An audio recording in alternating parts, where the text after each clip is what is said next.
বৃষ্টির দিনে বিকেলবেলা বাচ্চাদের ঘরের মধ্যে ধরে রাখা সেই মায়েদের এক ভীষণ যুদ্ধ। আর এই কঠিন কাজটা তো সহজ করতে হয় মায়েদেরই। আজকেও সেই রকমই একটা বৃষ্টির দিন, বাইরে ভীষণ বৃষ্টি হচ্ছে। আর আমি ওই বাচ্চাকে ফোন দিয়ে ঘরের মধ্যে বসিয়ে রাখার পক্ষপাতী একেবারেই না।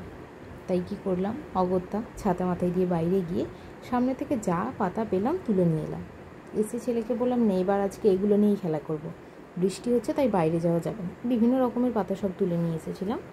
এবার নিয়ে এসে কী করলাম দেখো, এটা হচ্ছে নয়নতারা গাছের পাতা, আর মাঝখানটা কলকে ফুলের গাছের পাতা, মাথাটা একটা পাতা দিয়ে গোল করেছি, দুটো প্রজাপতির সুর করে দিয়েছি। এটা হচ্ছে বরবটি গাছের পাতা, ওপরের পাপড়িগুলো একটু কাটিং করেছি, নিচের পাপড়িগুলো ওই রকমই তো পাতা হয়। আর মাঝখানের দণ্ডটা প্রত্যেকটারই ওই কলকে গাছের পাতা। এটাও বরবটি গাছেরই পাতা, কোনো রকম কাটিং ছাড়াই জাস্ট টেনে বসিয়ে দিয়েছি। এটাও কিন্তু দেখতে দারুণ লাগছে, বেশ সুন্দর। এইটা হচ্ছে অপরাজিতা গাছের পাতা। অপরাজিতা গাছের পাতাগুলো কোনো রকম কাটিনি, জাস্ট নিয়ে বসিয়ে দিয়েছি।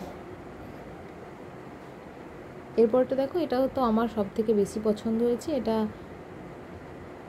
পেঁপে গাছের পাতা, জাস্ট মাঝখান দিয়ে একটুখানি কেটে কিছুটা করে অংশ রেখে মাঝখানে বসিয়ে দিয়েছি। আর এটা হচ্ছে কদম গাছের পাতা, পাতাটাকে একটু কাটিং করে মাছ করেছি।